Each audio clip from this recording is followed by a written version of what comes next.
Can we, everyone?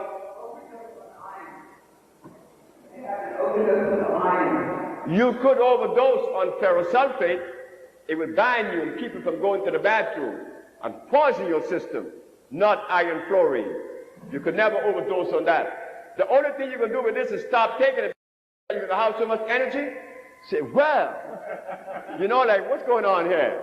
Look, I try to OD on it. I take a bottle a day. Like, when I have hard work, like I've been traveling since I saw you last, some of you who've been here last before, you was there the last time, right? And you were sitting in the same place, I think.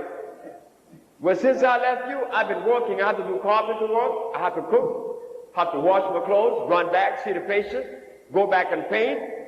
And I had to go to Chicago. Then I came here. Then I got to go back to Memphis again to see more people. I got to wash my own clothes because I'm always traveling. I got to iron. So I try to OD on this to stay high all the time. A natural high.